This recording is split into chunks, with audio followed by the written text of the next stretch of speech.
Coming up, the ripple effects of a verdict more than 400 miles away. Shows some progress, but there's still so much more to go. What we have to remember is that this is only one battle. Plus, he's a mayor who freely shares so much about himself. So why so shy about saying he got married and his journey to becoming a father? Was it stress or was he ousted? The face of the COVID crisis in Missouri abruptly resigns. We celebrate Earth Day, but with record homicides, a pandemic, and homelessness, have green issues slipped from the radar screen? Those stories and the rest of the week's big local happenings, all straight ahead. Week in Review is made possible through the generous support of Dave and Jamie Cummings, Bob and Marlise Gorley, the Courtney S. Turner Charitable Trust, John H. Mize and Bank of America N.A. co-trustees, and by viewers like you. Thank you. Hello and welcome, I'm Nick Haynes, and we are here to connect the dots on the most impactful stories in this place we call home, rolling up their sleeves to dissect the week's top headlines from the Tribune News Service. Mary Sanchez, busy writing away at this very moment so he can put out this week's edition of Kansas City's African-American newspaper. The Call is Eric Wesson. He's inside the Call HQ, just off 18th and Troost. From the studios of KCMO Talk Radio, Pete Mundo is with us, and from the pages of your Kansas City Star, Dave Helling. You know, it was the biggest story of the week, and while it was taking place more than 400 miles away, the ripple effects of the Derek Chauvin verdict were felt here. Well, I want to make it clear, today wasn't really justice. Today was holding police accountable for their actions. Finally, we see justice for just us. This has renewed my sense of hope in that system can sometimes work for us. A black male gets killed in Kansas City every day. We don't have marches. Sometimes the news don't even show up. Just a snapshot of voices following the verdict. So what does the conviction of former Minnesota police officer Derek Chauvin mean here? Did a guilty verdict on all three counts take the pressure off the police chief and chill efforts to advance more systemic police reforms in Kansas City, Eric? No, not really. I think they're introducing some policies this week, policy changes. They got the body cams. They've got one of the things that really troubles me more than anything else in the policy is making chokeholds illegal and putting it in writing. Chokeholds are already illegal, but I think it doesn't really get him off the hook. It's a step in the right direction, but we've still got some other issues with KCPD. Pete, you actually talked to the police chief on your program this week on KCMO Talk Radio. My assumption would be this would have been a huge sense of relief for him. He did come out and he said that the verdict was the right one. He did say that on the show. So, I mean, maybe he views it as the right one in part because it's a relief for him. But I don't think, as you just heard there from Eric, the people that wanted him fired on Monday still want him fired today. So I'm not sure what really changes there at all. The reality is, though, too, he's not going to go anywhere because of the system that's in place with the Board of Commissioners. There's no evidence right now that Rick Smith is going anywhere based on the people who are actually in charge of potentially getting rid of him. If you're a police officer in Kansas City, Mary Sanchez, anywhere in our metropolitan area, did your job get a little easier or a whole lot harder this week as a result of this verdict?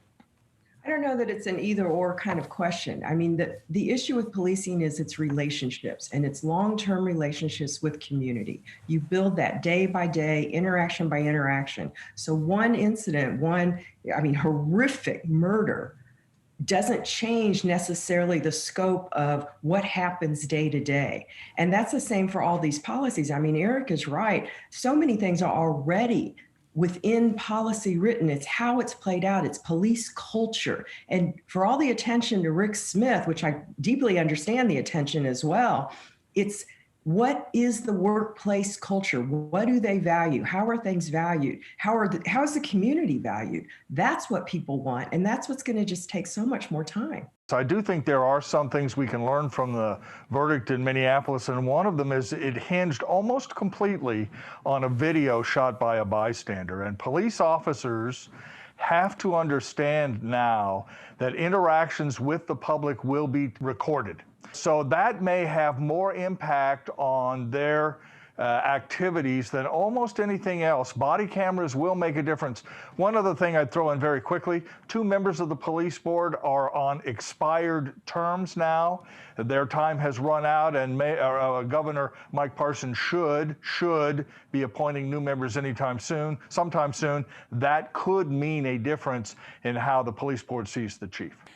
Will we hear the pitter-patter of tiny feet in the Kansas City mayor's office? A cryptic social media post from Mayor Quinton Lucas raised questions over the weekend about whether he's about to become a dad. Lucas this week clearing the air. He's not only a new dad, but he got married in a private ceremony 2 weeks ago. Everyone is entitled to their privacy, but for a mayor who freely shares so much about himself on social media, why did he choose to delay sharing any details about this aspect of his life, Mary Sanchez? I think we need to be just brutally honest about how ugly people can be. The mayor ran as a single person, and who he was dating was going to come under scrutiny. And people can be quite cruel if that person doesn't seem to fit by economic, by race, by class level, by whoever they think should be with him. I think COVID definitely helped him keep it, so to speak, under wraps for so long. But I welcome this new family to Kansas City, and let's just see going forward. There are also the residency issues, which is a very much something that does take some public discussion. We'll talk about that in a second, Eric, but what do you think he was worried about? It's like, hey, he talks family, but now we have a child born out of wedlock or that kind of thing. So I think it was a lot image. You know, a lot of people are saying, too, some of it has to do with whether or not he's going to run for the United States Senate. And I think he wanted to kind of, you know, put himself in a position where that's not on the table as a discussion to speak against him running for the Senate.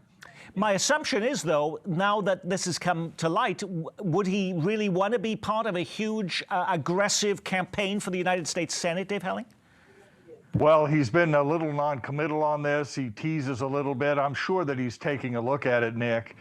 But I have a little bit of a different take than my friend Eric Wesson on this, on the relation of this announcement to running for the Senate. I agree that politicians have a zone of privacy that we need to respect, but to keep this so secret for so long in a public position such as the one the mayor occupies, it will give voters in Missouri some reason to think, well, what else might he be hiding, or what other things is he not being transparent about? I was shocked, as almost everyone else in Kansas City was, when this story came out. And my first thought was, these are not the steps of someone who is pondering a major campaign for the United States Senate. That's my view. I want to get Pete, but yeah, Pete, your reaction to that. All I can say is with, I think the only group here with the toddler at home and another one coming in 2 weeks, don't run for U.S. Senate. That sounds like a horrible idea. A horrible idea. You have already mentioned this, Mary Sanchez. His new wife is the head of economic development in Wyandotte County, which, by the way, for decades has had a residency requirement on all employees. And, of course, the mayor is required to live in Kansas City, Missouri, which does bring up some important questions about where does this power couple live? I mean, the rumor is that they're actually going to buy a home in my old neighborhood, which is Coleman Highlands, which is a wonderful historic district. And I'm sure the community, you know, the residents there would welcome them and offer babysitting services even. I would suspect that she will probably find a new job soon when she comes off of maternity leave. I mean, the mayor is not going to vacate his mayoral post. But perhaps he'll move over to Wyandotte County and take a position there. Why should the woman have to give up her job?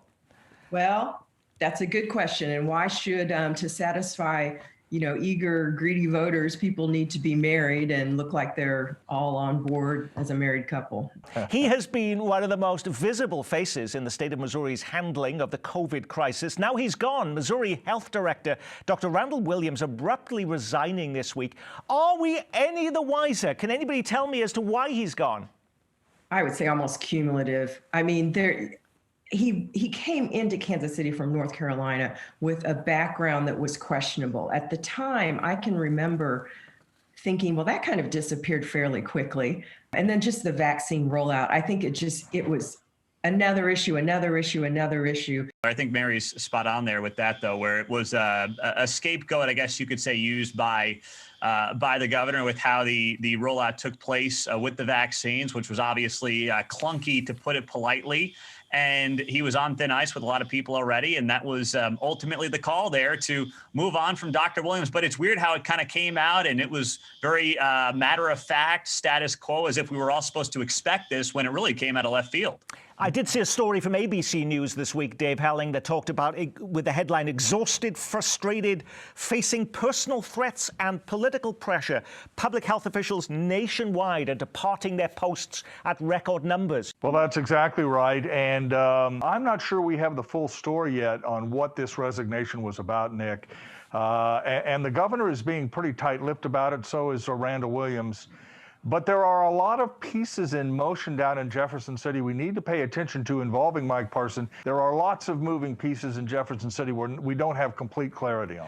There are a lot of critical questions, as Dave Helling points out, that are searching for answers right now, not just in Jefferson City, but Topeka too. Let's see if we can get some quick answers from our panel on 5 big questions dominating the agenda in both states. Question number 1 is, will Kansas Governor Laura Kelly sign or veto a transgender sports bill that lawmakers sent to her desk? She's in a tough spot, but while wearing a hard hat at a Kansas cement plant this week, she makes it clear she's no fan. That means the next move rests with Kansas lawmakers, who will have to decide whether they want to overrule the governor when they return for their veto session in May. Do they have the votes, Pete? My understanding, talking to some folks in Topeka last week, was they do not believe they have the votes to override this veto. They're just going to be shy by a couple. So I would expect the governor to veto this, as you mentioned there, Nick. But I don't believe that they're at that ability to override the veto right now. Which leads us, Mary, to question number 2. What about Missouri? Will lawmakers in Jefferson City follow their colleagues in Kansas, or will threats of boycotts from sports organizations halt plans for a similar transgender athlete ban in the Show Me State?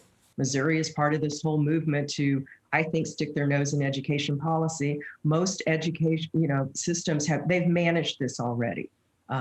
They've already handled the issue of transgender students because every school district in the nation probably has addressed this or will shortly.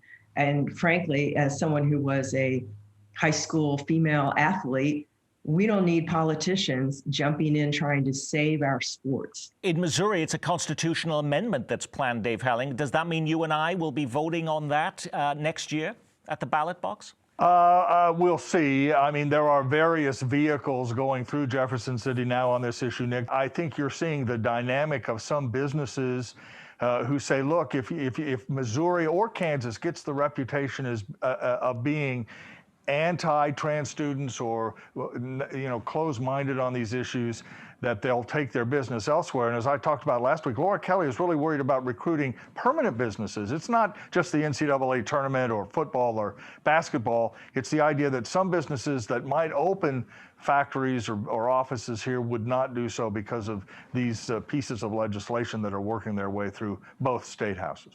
And it's not just the transgender issue, Pete Mundo, because we also have in Kansas, as we go to question 3, which is really about changes that have come to the governor's desk on the state's election rules that would certainly stop a state elected official from unilaterally deciding, I'm going to change the date for when you can bring in mail-in ballots, or it's going to certainly make it harder for people to help someone else put their advance ballot together. Do lawmakers have the votes to overturn that? And will companies, by the way, also then say we're going to boycott Kansas because they don't like that rule change? I'd be surprised if you had massive amounts of pushback from companies in the state out of the gates on that. I'm not clear just yet on whether or not they could override it. I do think that is more likely that they had the votes to override that than they would on the transgender bill that we talked about earlier. But, you're seeing this obviously gain enthusiasm in a lot of Republican-leaning states, so it should be no surprise this is on Governor Kelly's desk. And, I imagine that she will turn this one down as well. Are we about to see on question 4 a breakthrough in the Missouri legislature over funding voter-approved Medicaid expansion? I think this body has very clearly chosen not to expand Medicaid. If they wanted funds for this special interest program, they should have given us a funding source in the Constitution. Just a snapshot of the conversation going on in Jefferson City this week, but for all the talk with threats of lawsuits, will legislature finally find the money this week, Dave? The Senate Appropriations Committee tied last night 7-7, Nick, on a bill that added some money in for Medicaid expansion. So there is some thought that it'll be fought out on the floor. And if they can get the expansion money in the Senate appropriations bill, then the House will have to decide what to do. But absent that, boy, we're headed for the courthouse and a long, difficult, long battle over what the voters said they wanted to see happen in Missouri. You know, I talked to a couple of state representatives, both Republican and Democrat, over the past week, and none of them gave me a clear reason why Medicaid expansion is such an issue. It's, well, you know, they give you this song and dance and they danced around, well, the funding, okay, but voters approved it, voters wanted, your constituents need it, so why not support it? And can I say this? A clear answer as to why. It's not about money. It can't be about money. There's plenty of money to do this, plenty of money. The federal government is writing multi-million-dollar checks to help states expand Medicaid. It's much more fundamental to that in my experience, and that is they just don't think that health insurance should be provided for the working poor. They just don't think so. If it's not about money, what is it about, Pete Mundo? Well, I mean, it is about what it does to these state budgets. A lot of the states that have expanded it have seen the costs go way beyond what they were anticipating at the state level on their end. Dave's right. They're getting millions of dollars from the feds, but there still is a cost on their end. And if these numbers do go above the expectations, where's it coming from? Missouri's got to balance the budget. The money's got to come from somewhere. Pete is very right. I mean, that's exactly where the arguments have been. But with public opinion has shifted, and definitely the pandemic has helped that shift occur. You know, the voters approved this, so now what are you going to do? Spit in the face of the voters? But the public sees the need more and more to help out lower income people with health care. Our fifth question, by the way, was will Missouri lawmakers send to the governor a bill banning vaccine passports? Remember, Pete, this is about blocking businesses from requiring any proof that you've had a vaccination from your employees or customers. Yeah, I mean, it's something that obviously very political. It probably will end up happening. Just my impression, we're seeing this breakdown on party lines either way. So that's how I see that playing out. But Dave Helling said just a little earlier on one of the other questions that it was really, this was going to end up in the courthouse. Don't you think all of these questions are going to end up going to the Supreme Court in some way? My guess is if the transgender bills become law, yes, the ACLU and others have said, yeah, they'll take the states to court if necessary. Medicaid expansion is very different, though. It's in the state constitution, clearly. I mean, the language is very clear. It has to be done. And if the legislature doesn't pay for it, then people are going to show up on July 1 and say, where's my Medicaid? And at that point, the courts will almost certainly have to get involved, and the state Supreme Court will ultimately decide. All righty, in other news this week, has the supply finally outstripped demand in Johnson County? Public health leaders say demand for the COVID vaccine has dropped off so sharply they may halt all mass vaccination events at the end of the week. At a mass clinic at Independence Center this week, health workers plan to vaccinate 1,000 people, but only 200 people showed up. So what happens now? Are people going to be banging on your door? Are we at that point, Eric Wesson, banging on your door, begging you to get the vaccine? I don't know if they're going to go that far, but I think everybody that's gotten a vaccine, that wanted one, has already have one. I think one of the glitches that they might have had over the past week is when the Johnson & Johnson vaccine was pulled. And I think that kind of fed into people's reluctance to take it anyway, and I think they use that as an excuse to not take it at all. But I think that they're going to have to get that vaccine in a lot more people's arms. This is a sort of good news, bad news situation, Mary Sanchez. It is great that you don't have to spend hours on the computer trying to find an appointment slot available to you.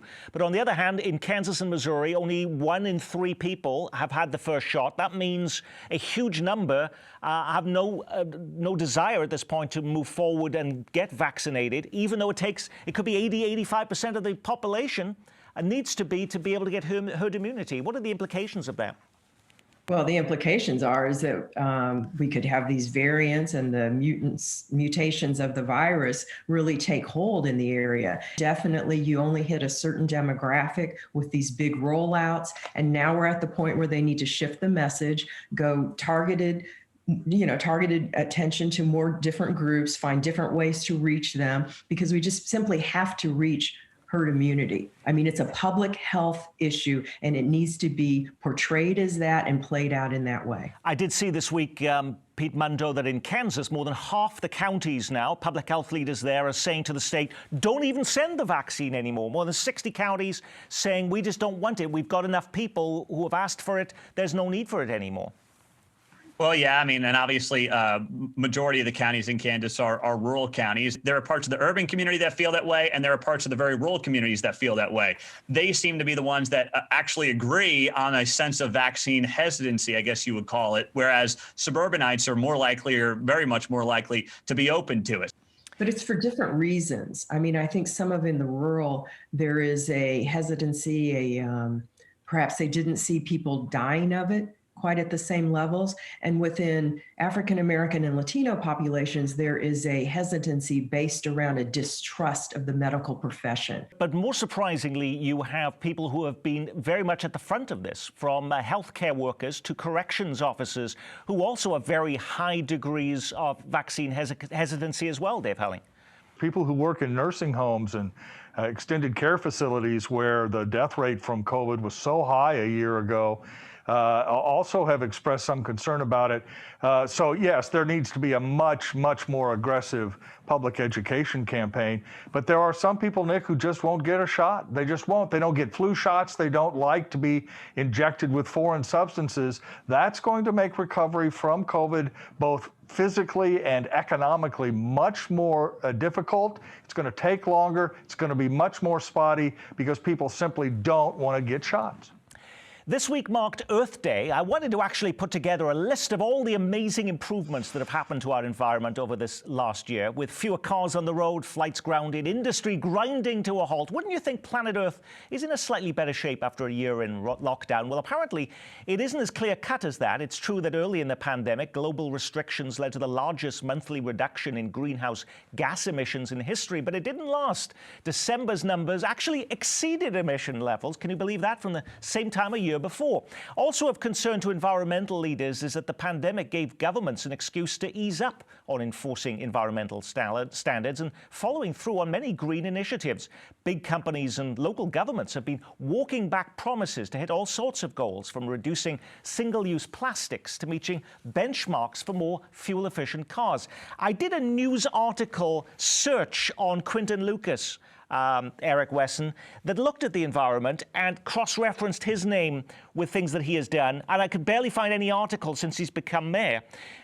Is that because we have so many other issues, from, again, dealing with COVID, homelessness, historic rates of violence in our community, that this issue has slipped from the radar screen? I think his hands been so full with COVID and all the other things that he probably doesn't have time to think about the environment. To Eric's point, there is a lot going on here right now. And whether it's the basics of government, like filling the potholes or trying to bring the homicide numbers down, I mean, there is so much that the green movement that obviously a loud small group of folks in Kansas City want to make the #1 issue, it should not even be in the top 10 at this point. Several years ago, Nick, the City Council passed a resolution on environmental degradation and promising to try and reduce greenhouse gas emissions. But gosh, this is a hard problem, and it takes hundreds of millions, billions of people doing different things to make any difference, really. I would recommend, as you know, I'm a big viewer of KCPT, and I would recommend the Nova special on the coral reefs that aired last night. The destruction of the coral around this globe is just stunning, and anyone who thinks that climate change is not a real thing needs to spend a good quality hour or two with that reporting. When you put a program like this together every week, you can't get to every major story making the headlines. What was the big local story we missed?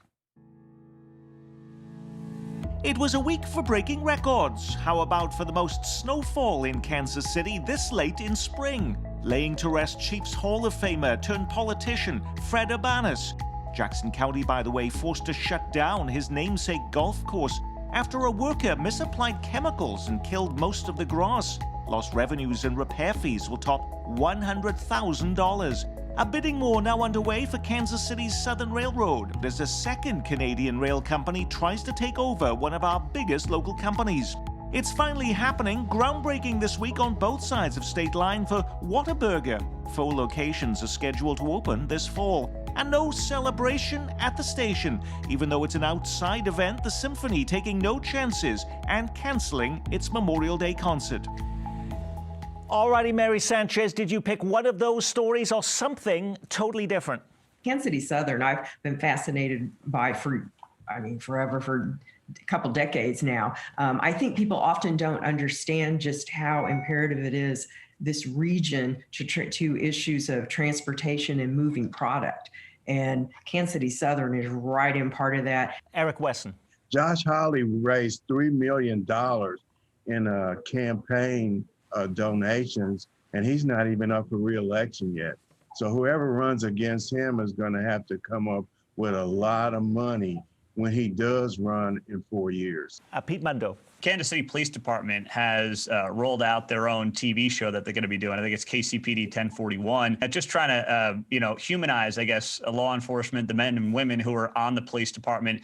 Interesting strategy as we talk about different ways to provide outreach and also to maybe push back on the idea that they don't get a fair shake in local Kansas City media.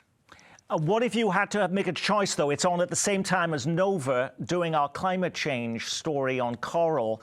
It's going to be a real tough weighing up decision on that, Pete. Not for me, Nick. Not for me. Dave Helling. In Kansas City, Kansas, a federal court has found discrimination in the fire department, ordered the government to pay damages to a discriminated against firefighter. Firehouses are still places of real racism in Kansas City, Kansas, and Kansas City, Missouri, and that needs to change. And on that, we will say our week has been reviewed. Our thanks to nationally syndicated columnist Mary Sanchez, the call editor Eric Wesson, Dave Helling of your Kansas City Star, and 6 to 10 weekdays on KCMO Talk Radio, Pete Mundo. And I'm Nick Haynes. From all of us here at Kansas City PBS, be well, keep calm, and carry on.